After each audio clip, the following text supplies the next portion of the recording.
Welcome back to the Open Up Podcast, everyone. It's episode 49 with Francis Cronin. My man, thank you for doing this. Thank you so much, Sam. How you doing? Can you give us a quick description of yourself as a man, as a human?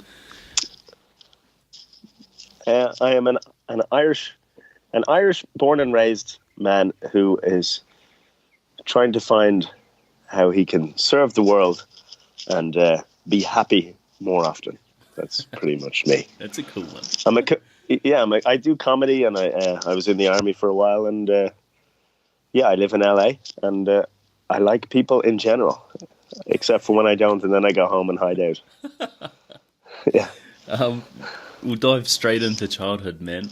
Can you give us a quick breakdown of what that was like for you?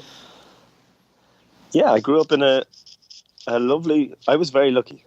That's my first thought, is that I grew up in a small home. I think at one point there were 7 people living in it, and I think it was officially like a 2-bedroom home. It might have been a 3-bed, but either way, it was quite compact. So right from the outset, I never felt like I was missing anything. Anytime I went anywhere, I always thought there was loads of space and loads of room, and friends' houses were always like a treat. There was always food in the fridge. There was always love in the house. And it was always a very active childhood. It was, my mum always had us doing loads of cool stuff. Like if we weren't doing something, she'd find us something to do.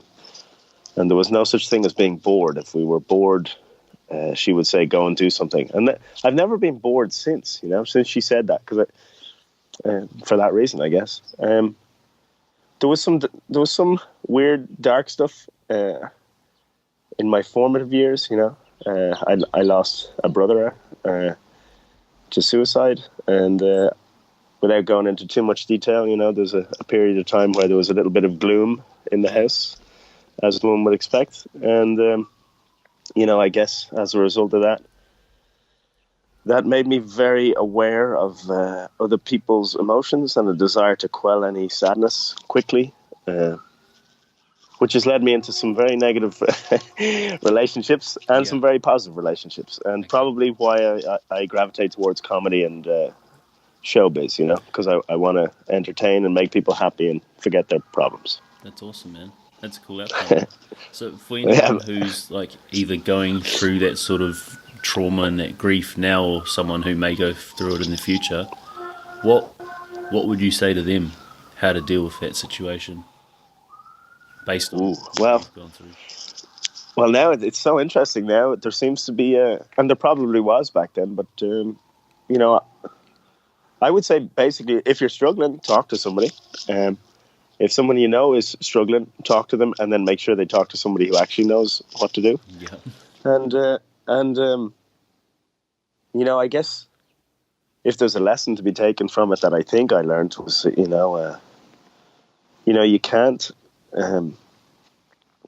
you can't save everyone, nor is it your duty to save everyone, nor is it even something you should attempt to do. Just the only thing you can do is be kind and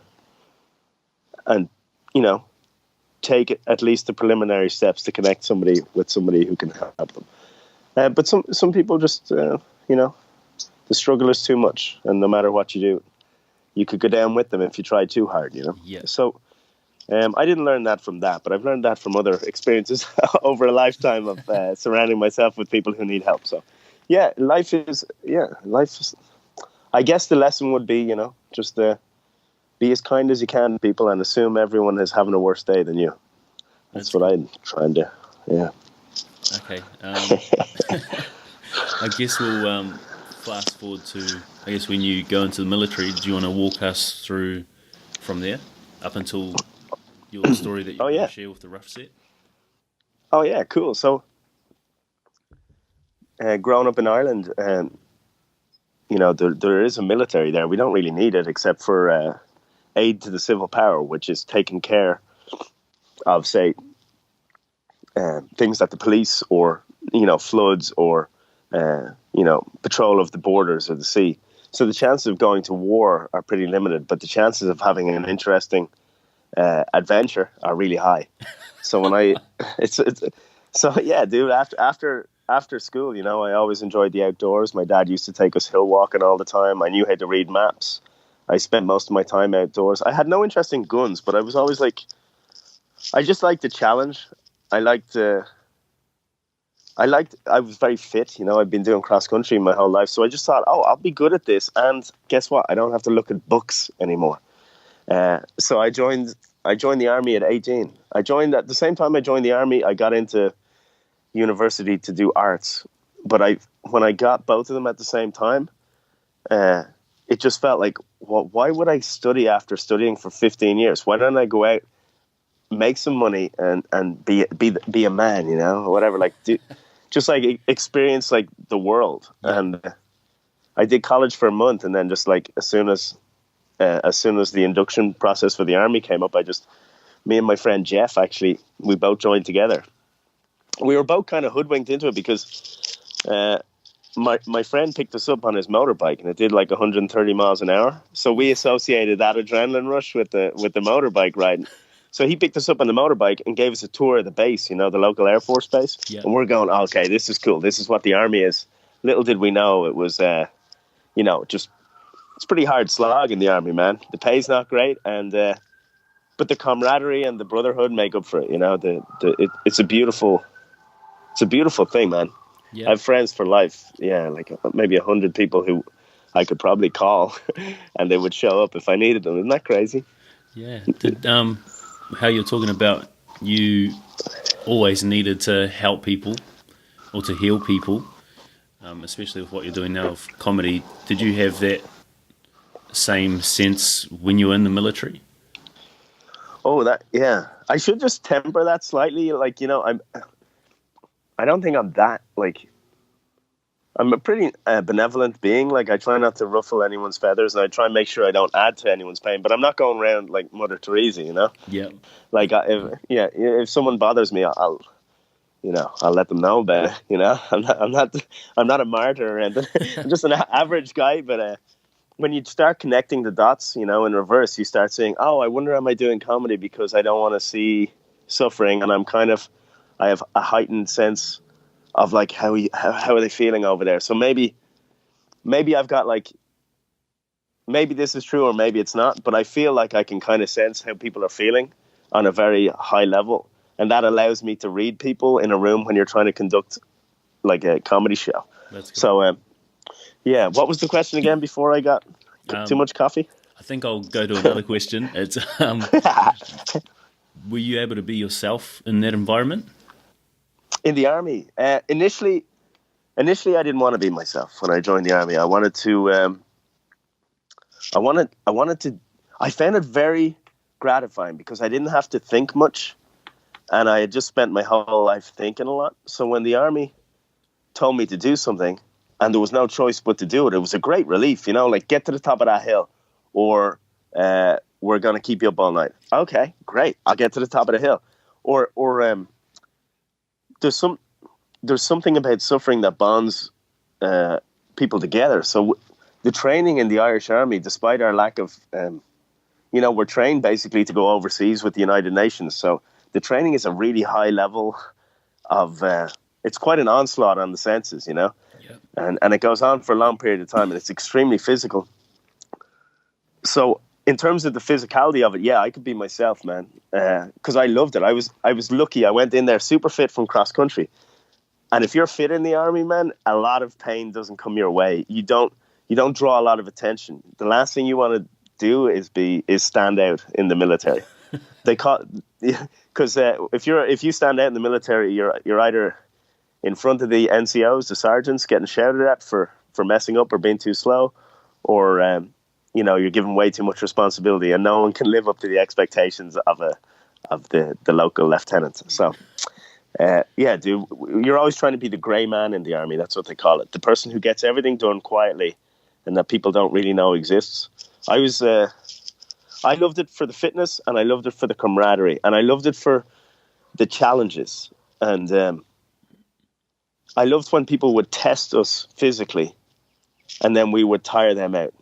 That was one of the greatest things. Like, we would go to the top of a mountain, like, the big mountain in Ireland with our backpacks, and we're all we're all tired, and they're trying to make us super tired in training, And then we get to the top, and then we'd look at the drill instructor and just to mess with his mind, just to break him, we'd say, isn't the view beautiful? And he'd be destroyed, but we were like super fit. So we were like fitter than the instructors, and that was how we won the mental mind game, That's So yeah, I enjoyed it, dude. I mean, the stuff, and it rains a lot, man, when you're training. So that really toughened me up for later life in terms of, how much can I fit in a day? The army taught me that. Yeah. So like from the moment you get up in the morning, you don't stand still until you go to bed. You're either eating, running, getting screamed at, crawling, or ironing, right? And you're just doing that over and over again for months, like 22 months, I think the cadetship is, 21 months. Jeez Louise. Altogether. Yeah, so I really enjoyed that, man. Tough stuff makes you tougher. So mentally. How do you go from the military wanting to be in this grey area, the one who does everything without getting noticed, to now like being the only person on stage having all the attention? Oh, yeah. Well, I was trying to figure out, is that because I have an ego that needs satiating? Extremely self-aware. Yeah, dude. Yeah, well, yeah. I'm always looking at myself in the third person. Like even on this, like I'm kind of wondering, wow, am I coming across as a pretentious Irish know-it-all who thinks he's cool because he went to the army or something? I think the reason I jumped on stage, man, is so when I went to the army, I was one of the gang, right? Whatever. But I ended up getting pretty close to the top of my class, and I realized, so my whole life I thought I could never be an officer in the army, that was for other people of a different social status and with connections, and their family's home when they were growing up would have been much bigger, and there was definitely a horse in the back garden. But I never had that, right? So I thought, I can't do that. And then once I became an officer, and not only became an officer, but they gave me like a thing called the tactical sword for being good. I was like, oh shit, there's no such thing as limits. So that was a mental limit. So I'm like, okay, Frank, what did you want to do before the world told you that there was a framework not through which you can't break through? What was before you were told there was a glass ceiling? What was it? And I remember thinking it was stand-up comedy, because it looks really hard, but it also, when it's done well, is like, it's a beautiful thing, and it's a great business model. I've tried business, man. I tried like a recording studio. I tried some bars in Mexico and stuff. And when you've done business for a while, and you realize, oh my God, there's only one person on stage. There's no background dancers. There's no music. There's a microphone, and they give you that. It's like, okay, so there's no overheads, and all I have to use is my thoughts and my brain. It's the best business model on the planet, dude. So after the army, I was like, okay, I can do the hard stuff. Mentally, I know how to get through it, because comedy truly, it's kind of traumatic. I'll tell you a bit. It's basically you get good by failing publicly. There's nothing easy about it. Man, trial by fire, that's scary. Yeah, dude. It's yeah. But I failed so much in life. Not even a joke, but I fail so much, dude. On a daily basis, trying to get things done, that I'm very comfortable. I'm always trying to increase my rate of failure. Someone else more intelligent than me said that. But that's literally how I'm like, how can I fail quicker so I learn quicker? Like this podcast. Yeah. I'm failing. But, no, you're not, bro. I'm sure you'd know Conor McGregor says you either win or you learn. So every failure is an opportunity to learn and grow, man. Yeah, dude. And stand-up comedy was just, it was just, oh, wow. So that's a hard thing I can fail regularly at. No overhead, so I can do it, and it looks fun. I mean, that was literally the thought behind it, and my inner child was really happy when I thought about doing it. Like this kind of, like we all have this good feeling. Some people call it a good feeling. I like to think of it as like an inner child that we should try and raise, right? Yeah. So like I'm trying to raise this inner child, right? So I'm like, well, what does my inner child want to do? Oh, he seems to like the idea of stand-up comedy. Oh, well, what else? Would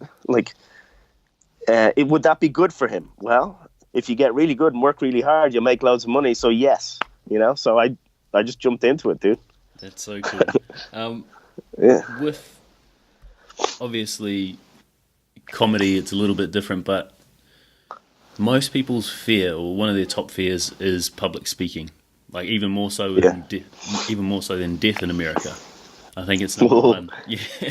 So, Yeah. like, and that's because of that fear of people judging them while they're speaking. For you, though, Yeah. it literally is people judging you. They are going to judge you based on your material and how you come across. How did you go about Yeah. the first time you had to get up on stage, man? Oh, well, oh, dude, first time I got on stage, I had a whiteout. You know, I got on stage, I got through my set. I literally don't know how the audience reacted because I was so scared. It was in a laundromat stroke coffee shop in San Francisco called Brainwash Cafe. Yeah, and I remember there was this one woman up the front, and she was laughing hard. And then I found out that she laughs hard for everyone, so it didn't mean anything, right? So she's just kind of delusional. So I thought I was killing it. But I remember I was so scared that when I got down, man, I was so drained, I had to sit down, and my vision started going like I'm white out. I was adrenalized so much. But what happens is your brain rewires itself to get used to it, you know? Someone told me this. I don't know if your listeners will find this interesting, but like the reason people find public speaking apparently so hard is because if we're all like apes, right? Yeah. So if all the apes' eyes are looking at you, you're about to get pulled apart and eaten alive. It's cool. So that's like innately when everyone's looking up at the stage, that's why it's so scary, is because that's people only look at you when they're going to take action, and it's usually negative. So, but public speaking, it's just a muscle, man. And a lot of it, you start to learn certain things like how to pull yourself out of holes. If there's a silence, to acknowledge it, how to pierce tension, how to pivot, go in a different direction. If a joke falls flat or it's on a topic that you didn't like, say you're at it's a kids show, no bad language. So you have to make sure and censor stuff. You just adjust. And you adjust so much that at some point you can adjust in any moment, in any scenario. And that usually seems to take around 12 to 15 years to get the mind that agile. I'm at about 7 years. So in about 5 years, if you trust the process and you trust that your brain and the plasticity of your brain is being rewired, there's a really good chance that another 5 years, I'll actually be funny. You're so hard on yourself, man. I don't know. Yeah, I'm not really.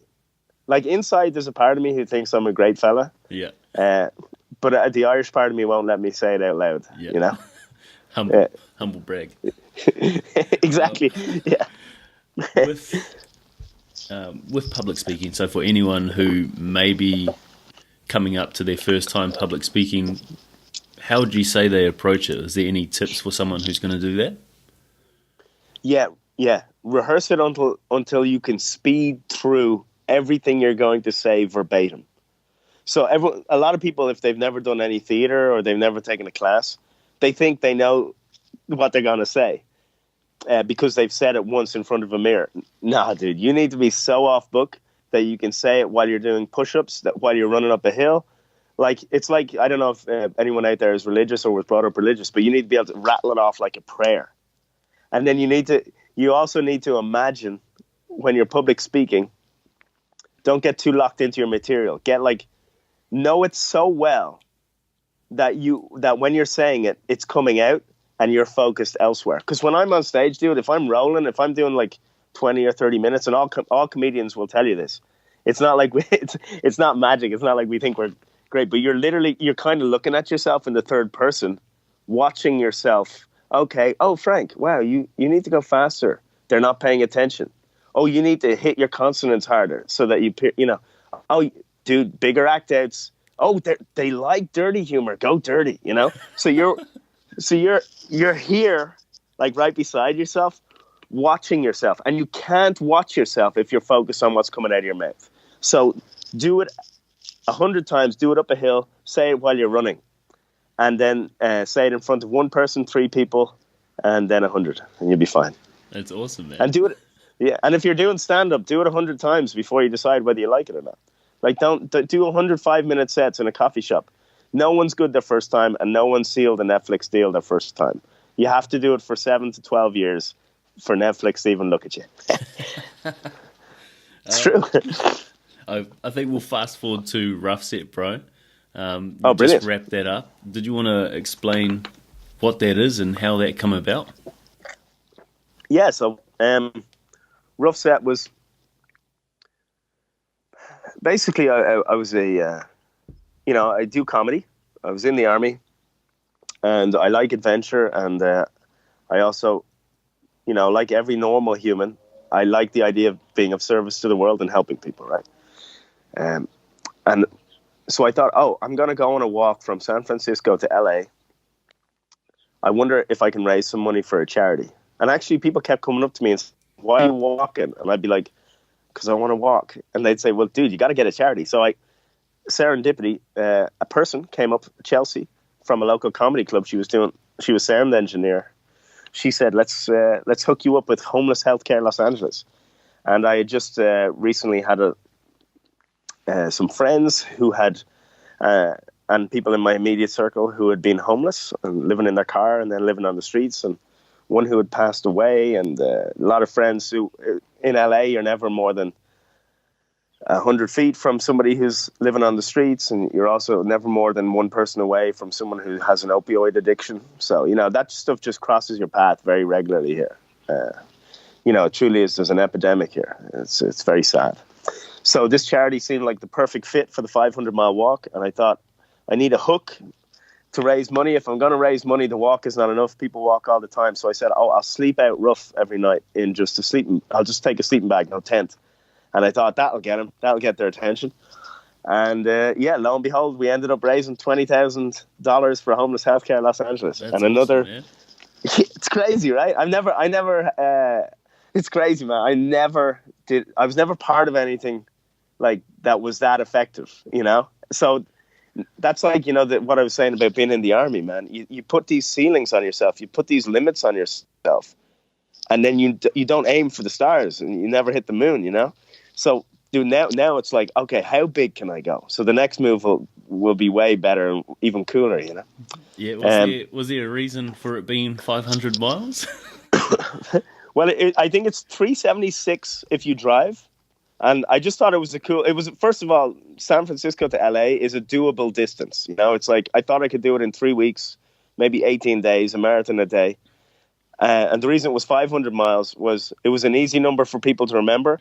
Yep. And if you walk it, it's over 500. So I knew I wasn't shortchanging myself or the journey. It ended up probably being closer to 6 or 7 because of the amount of mistakes I made. Like Google Maps just wanted me to get eaten by mountain lions. I'm convinced of it, dude.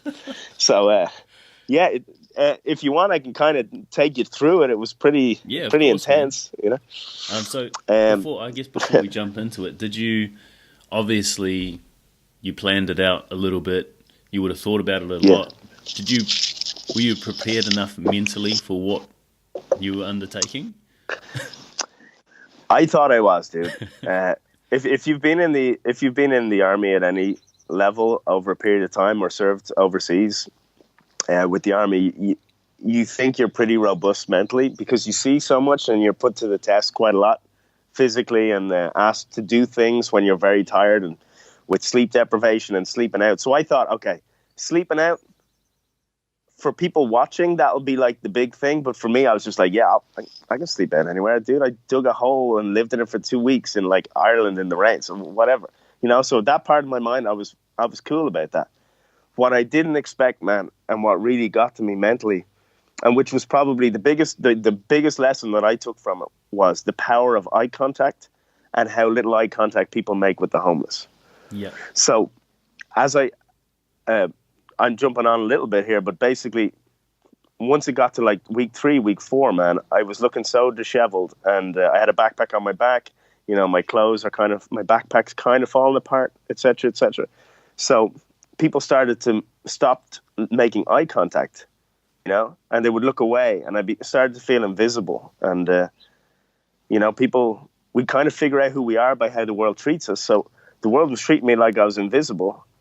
And even though I was getting all these likes on the phone and like loads of messages and encouragement, mentally, it was way harder than anything I'd ever done in the army because I felt like I didn't exist. I was outside, like I was in the out group of society looking in, and it didn't seem to be getting better.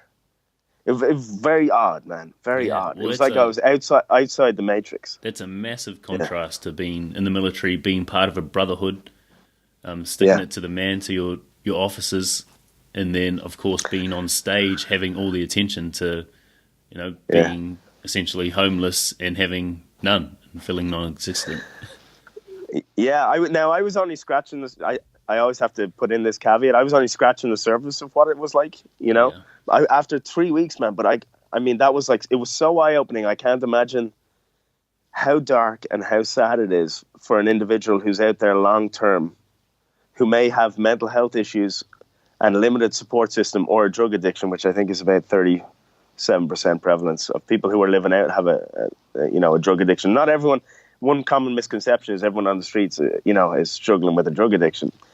Apparently in LA, it's 37%, or in California. Out of the 115,000 people in California living in substandard shelter or no shelter at all, only 37% of them have a drug affliction. So a lot of people are out there just because they got a divorce, That's the truth. It's dark, man. They made a few decisions in their life, or some things happened to them that they couldn't predict. And they're out there, 1 minute it's me or you, and then the next minute it's you and me on the street. No one looking at you. No one caring. Yeah. Did you want to walk us through like what you were doing day to day? Yeah, so I started at the Golden Gate Bridge. I had a camera crew, and I thought, this is about young Irish Francis Cronin walking from San Francisco to LA, doing comedy along the way. And along the way, I'll figure out how to raise money for the homeless charity, But as soon as I started, man, the first night I did a show at the Punchline, right? And I get it. This was with a guy called Dana Gould, who wrote on The Simpsons. He just let me jump up on the stage for 10 minutes. And I realized, oh my God, people, first of all, there's a lot of kindness in the world. People want to help. Like, I never met this guy. He's a big star. He's letting me jump up. Okay. So maybe this isn't all about me. Maybe this is about the kind people I meet along the way. And then that night, walking through San Francisco, man, it's not like Ireland or Australia. I mean, it's an epidemic of people suffering and having the worst time. And they're completely lost. And San Francisco, there's just a lot of homeless people there, and it's so in your face. And I was just after having a wonderful time on stage, and I'm just absorbing the concept that I'm now and I'm a kind of an ambassador for this charity, raising money at some sort of higher profile than I'm used to. So I realized, man, okay, this is not about me at all. This is about the people I meet and the homeless charity. So by day 5, we're doing this. Actually, day 2, I wake up after sleeping between an off-ramp and a highway. It was the first night out sleeping. I was doing this piece to camera. I had a cameraman for the first few days to capture the whole experience. And the first morning I wake up, I'm given a piece to camera, and he's it's going great. And then I turn my head just a little too quickly, and a twig goes into my eye. And this is 48 hours into what I think is going to be like the greatest project I've ever been a part of. I thought, dude, you got to understand, I had made so many calls and emails to media to get the profile of this project up there. Because I have this mantra, throw yourself in so deep that the only way out is to succeed. Like, that's how like right now I'm about to do comedy in French, dude. I gotta work, man. I've never done comedy in French, nor have I spoken it since I was like 18, So I have this belief that you're supposed to do hard shit, but now I got it. Excuse me. I have a 30% corneal abrasion and my eye won't open. And the doctor's talking about that I might lose the eye. This is day 2 out of what I thought would be 20. And all, yeah, dude. So it was very humbling. Within 48 hours, my world's fallen apart. And then day 5, I think it was, I was in a place called San Jose, which is about, I'm guessing, 50 miles south of San Francisco, about to do a comedy show with a guy called Craig Shoemaker. Very funny guy. And I'm walking out of a dentist's office. I had just slept in the back of the dentist's, like this weird tiny garden. I had hopped the fence, and I was sleeping in the back because we were doing a piece with the documentary crew about how living on the streets can affect your dental hygiene and your health in general. Yeah. So I'm leaving there. I'm extremely exhausted. I feel like I've bitten off more than I can chew, and it's only day 5, and I know I haven't made much mileage, much ground. And then I meet this guy called Andrew, who's long-term homeless, living, I believe, with his girlfriend underneath a piece of plastic in a ditch beside an off-ramp in San Jose. And as I'm walking up to him, I didn't even see him, actually. He just goes, "Hey, dude, you want some breakfast?" And I'm like, this is a man who has a shopping cart with a gas stove that he's got nothing. And here's me moaning, man. He changed my whole... I thought I was educating people and bringing joy and maybe potentially some money to the homeless. Dude, this guy's giving me breakfast and he's got nothing, you know? So that was my ego just went on holidays then. I just go, oh, okay, so whatever I'm involved in here is way bigger than me walking. It's not about me at all, really. It's about the kindness in California and the capacity of humanity to help others. If we stop looking at the mainstream media, how beautiful the world is, you know? Yeah. Do you feel like... yeah, dude. Because obviously there's a lot of scarcity in the world, so people want to keep everything to themselves. Do you think because when people in that situation, when they have literally nothing, there's nothing to be scarce about? Yeah, I think you're onto something there. I have to say, my experience, there seems to be a thought out there that does the rounds about, you know, well, wealthy people don't give and poor people give, and I say, but I can honestly say now, I know a lot of wealthy people and they give, you know, hundreds of thousands or millions even, and then I know on my walk, because I was surrounded and operating at that level of income, that every time I walked into a place and there was homeless people outside, they'd ask me, well, "Hey, dude, are you hungry?" And if they had food, they'd share it. Like there's a lot of street rules out there to make sure that no one goes without. And a lot of this concept that people are evil hoarders and stuff like that, like, yes, it exists, but that's put on blast because it's entertaining to see. The reality, from my experience, my limited experience, my one walk, but across like pretty much a state, was that every city I went through, every ethnicity, every type of human you could meet, every income status, everybody was sweet. I didn't carry a weapon, man. I didn't carry nothing. Wow. I wasn't attacked. I wasn't, you know, I'm sleeping out, man. And people, there's terrible things can happen to you out there, but the world is so beautiful. If we step outside what social media wants us to feel and actually go out and feel what is the reality, it's like a parallel universe, man. Like, and that really made me happy because I knew that to be true in my heart. I knew that was the case, but I didn't walk the walk. I didn't know it for sure, you know? That's cool. But I experienced it, yeah. I don't know if you know this, dude, but people were bringing me in for food and, yeah, you know, letting me shower in their homes. And I had a problem with my right leg for a long time, and a guy drove up and brought me a roller to roll out the knot.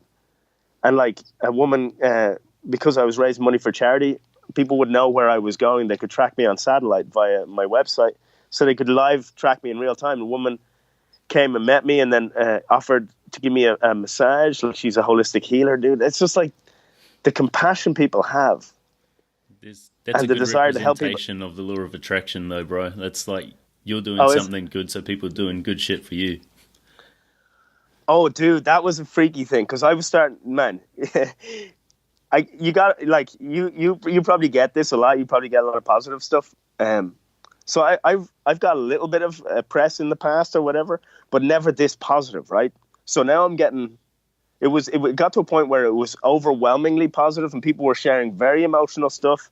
Some people were emailing me just like videos of them crying and telling me like, wow.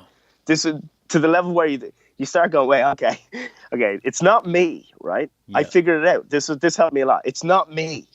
It's that people have so much goodness in them that they finally have a conduit to like let the beauty that they have inside, and I just happen to be an easy conduit to reach. I'm in their hand. I'm on Instagram in their hand, and I'm doing something for the good of humanity for once in my life, right? I'm doing it, and they can support me, and by supporting me, they feel, oh, thank God, I have somewhere to give this yearning to be good. So it had. Once I realized, oh, it's not you, Frank. It's the message, and you're merely a conduit. I was able to relax, and my fucking ego. My ego took another hike. You know, it's almost as if how you're talking about when people on stage and that ape mentality of eyes looking at you, with these people who are reaching out to you, finally using you as this conduit to give and be kind. Like they finally felt connected to their tribe. Finally felt like a part of the primate pack.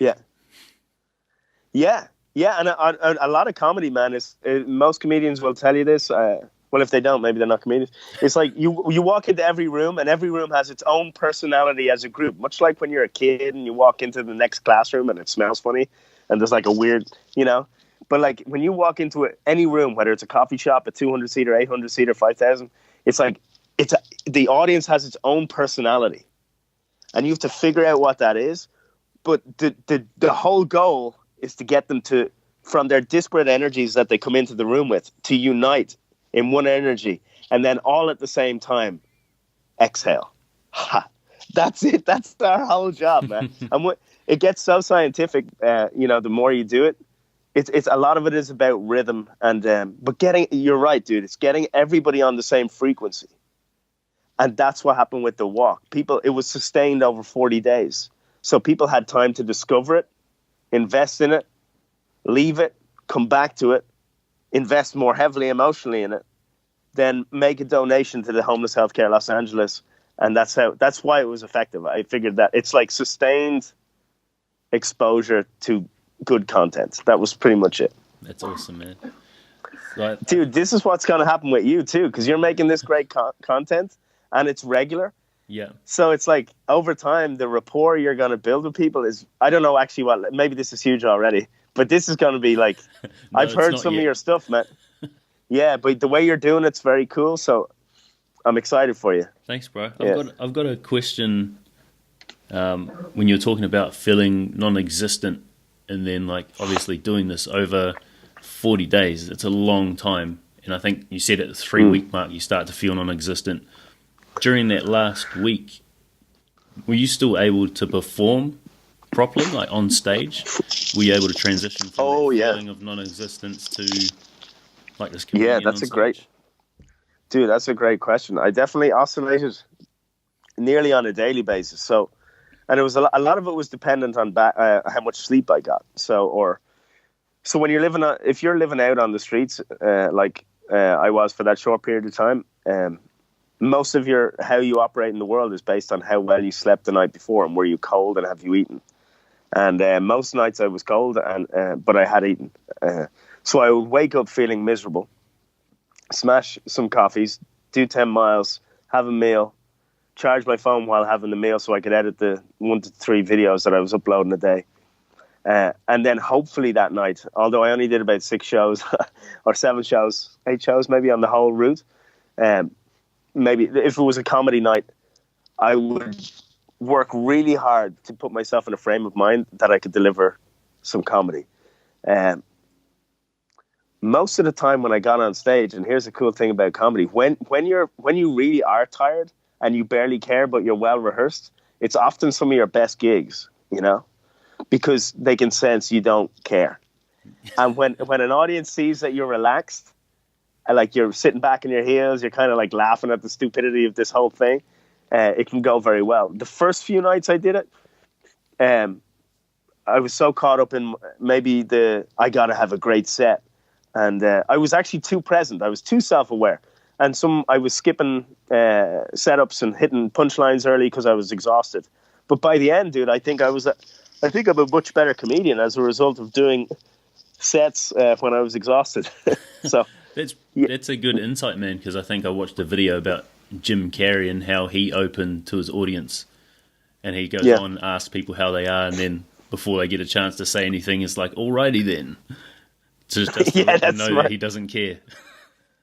Well, like, here's the thing: you really do like if you don't care as a comedian. I mean, you're not really a comedian; you're a sociopath. So, yeah, I care a lot, like to a degree where like I want like most people have invested in the price of a ticket and their time, which is valuable. It's like such a nice thing that anyone would do for a comedian to come out and like sit in front of you. So my goal, like I definitely care. The thing is, if you care too much, then you stagnate and you stop looking from out here, and then you get in your head. So you need to care just enough that you can sit outside yourself and look at how stupid this whole thing is. Look, we've all come to one place because we're sad and we need to laugh. You know, It's like you just need to be care enough to be mischievous and but not care enough to be to get in your own head and get tight, and get serious. I just need to expound upon that. Like, I feel like what he was doing was going on telling people that he doesn't care, to break that barrier, to let them know that no matter what they think, he's comfortable with himself and his material. Yeah, you're probably right, man. And that's literally a lot of stand-up comedy is horse whispering. You figure out what are like the triggers. Okay, so if I look relaxed, the audience relaxes, and then they find me funnier. If I look tense, or I'm in my own head, or I showed them like Jim Carrey, like that, like he was doing the opposite. But if I showed them that I care too much, then they don't go with me on the journey. They want to punish you. It's like, it's pretty. That's why it's so weird, man. That's why we talk about killing and bombing, because it's a ferocious sport. It's just disguised as something that's very like, oh, look, it's so easy. It's like, it's so. I love when people try it for the first time and they come off like, what the hell was that? It's so devastating. But yeah, it's yeah, you're right, man. That's he's a genius. He's like one of the greats. Before we move on to a couple questions and wrap up, what were the lessons you'd take away from the rough set, man? One is aim higher and don't put ceilings on yourself. Another one is like be aware of how we treat homeless people. Like most people who walk the planet, 99.9%, including yourself, myself, and all your listeners, when they see someone homeless, they want to help them. But sometimes what we actually do is we look away, and we don't have to fix the problem ourselves or as an individual. There's plenty of organizations who know what to do with your money. So like, I would just say 3 things that we could do to help the homeless is, or 4 things. One is like, make eye contact, smile, let them know they exist, make a small donation to a charity, and try and make it habitual.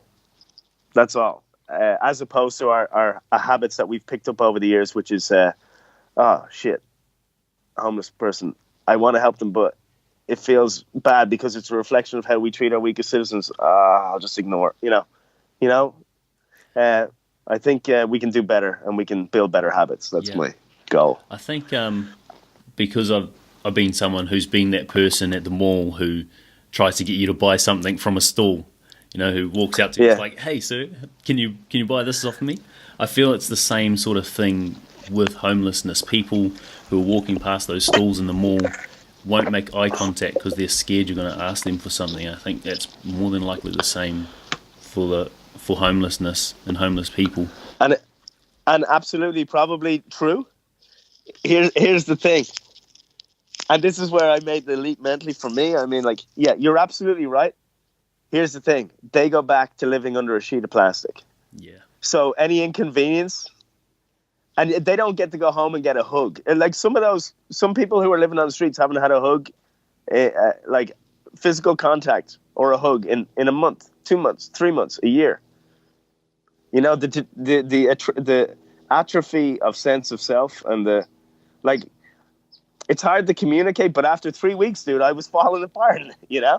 The idea that I wouldn't suffer a little bit in possibly an uncomfortable conversation or no, dude, I don't have money. Like, acknowledging the existence is all I preach at this point, because I know, like there's, and all homeless organizations and all homeless, the homeless people will tell you themselves, not every interaction is always easy, but it's worth the discomfort, if it ever moves into discomfort, it's worth it because that person exists. Yeah. And they finally feel with human contact that they exist, you know? And that's a powerful message, man. If people can change their mindset from I'm scared you're going to ask me for something to I might make this person feel worthy or feel good enough or feel like they exist, that's a whole different conversation. Yeah, dude. Yeah, because I get a little emotional about it, but like the fucking level of suffering out there is insane. And when you get close to it, I can't really do it justice, you know? How little these people feel part of the universe, you know? And it's brutal. So, little smile, a little bit of cash to it. That's the thing about charities. They know what to do with the money, even if we don't, you know? They know what to do. So that's all I'm preaching, you know? That's cool, man. I'm glad you're preaching that message. Yeah. Good. a few questions. It's probably the most useful thing I've ever done on this planet. I think you should be proud of yourself, man. Yeah, I'm trying, you know. And that's actually, that's one thing. Another little thing I figured out on the walk was, you know, somewhere along the way, cynicism has taken over, right? And cynicism is it's a weird mental magic that people use to feel good about not taking action. Yeah. So what we do now is we do, goody two shoes, do-gooder. So you were talking about cynicism, Mr. Goody two shoes. Yeah. Well, just like, you know, cynicism is like a really easy way to get out of taking action. You know, you just go, well, goody two shoes over there, and then you don't have to do anything because you've trivialized anything they're trying to do. Yeah. So it's actually pretty hard, I think, to live a good life, you know. So, or a life that is that serves a purpose greater than yourself, right? And like, the funny thing is, I think the universe is probably programmed to reward you more so if you're selfless than if you are selfish. Yeah. And I think we've been distracted from that. I don't know why. I don't know whether it was intentionally or not. But like, it's almost selfish how much you get in return if you do a selfless act. Like, I've definitely never received this much love, you know, never. And it would, you know, so in many ways, like, it was selfish.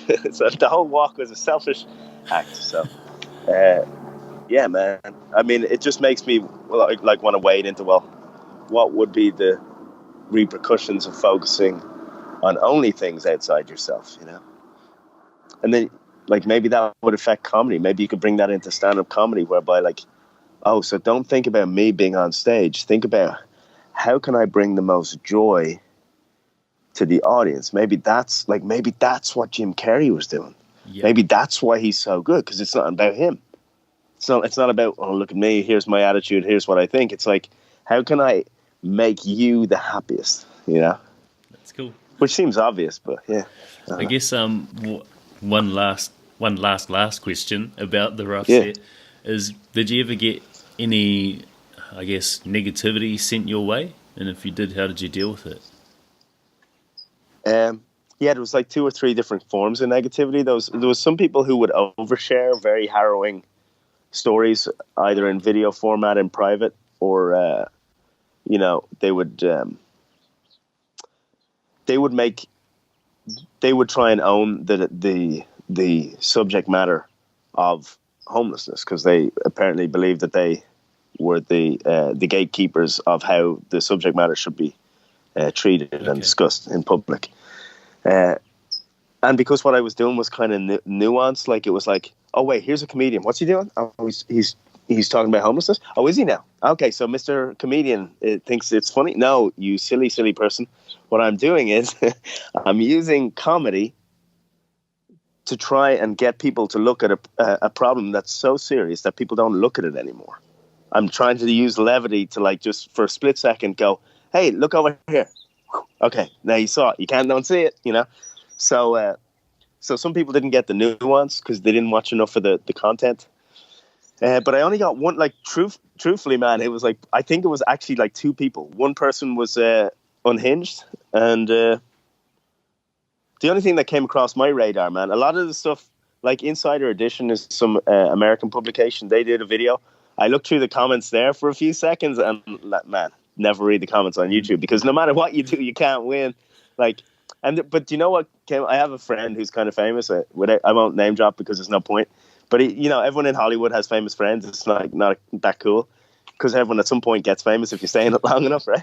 So one of my friends goes, "Hey, just like go to your favorite comedian. Go to your favorite comedian. Go to his best act and scroll down through the comments." Dude, I was doing pretty well. So compared to like the best, So literally, I think people just saw it as a good thing, and you really had to go out of your way to be upset by what I was doing. And then we raised $20,000 for a charity. So what more do you want? Like, what can I do? Like, it's like the best thing I ever. Yeah, it's great, man. I feel like lucky to have. It was almost like I didn't choose it, and the love and the positivity of it I've experienced as a result. It was worth all the suffering. And that's that's your podcast is about overcoming suffering, right? Or like getting through pain. Everything worth doing. I know this is archaic, but everything worth doing is hard. And I was working on this analogy, dude. Maybe you like this. I felt like when I started off, first I had the corneal abrasion, nearly lost my eye. Then I had a problem with my shins. Then I got food poisoning. Then I got caught in a storm underneath a sheet of plastic, in the worst storm like the vineyards had ever seen. Then I nearly, walking through the mountains in mountain lion territory, like I hadn't factored in. Getting hungry, nearly running out of food, nearly running out of water. All the hardship. It's like, dude, I wouldn't have anything to talk about. I wouldn't have any experiences to share on stage if I didn't suffer a little bit. And it's like going out through the waves, you have to swim out through the breakwater. Like, life tests you, you have to get out before you get to like cruise in on a wave. You got to suffer. You got to like break through those waves, man. Sometimes they knock you back. Sometimes you have to take a rest on the beach and recuperate and then go out the next day, But eventually, dude, you work out a way to navigate through that breakwater. And then all of a sudden, dude, you're out in this calm water. Life is good. And then you get to surf back into the beach on all your hard work. That's cool. And that's what it felt like, this rough set, man. It was like I put my mind and my body, invested in it, my whole life force for 40 days. And as a result, I now feel like a more integrated human. Like I've done something that's bigger than myself. And if I don't do anything else bigger than myself in my life, at least I did one thing, That's cool, man. I'm going to take that analogy and use it as the soundbite for the start of the interview. That's great. Thank you. A couple questions, brother. What would you say that, like, obviously you being through the military, the hardships with your brother growing up, and then now experiencing homelessness for a time, what would you say the quality of your life is like now? Okay, I have to do the caveat, right? Okay. So one is I only scratched the surface. I always had an end in sight, as I was never fully homeless.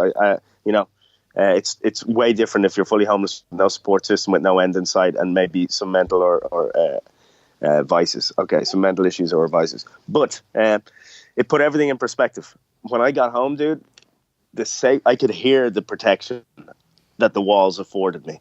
I could, the joy of knowing that there was a fridge full of food and a shower 5 feet from the end of my bed. Oh my God.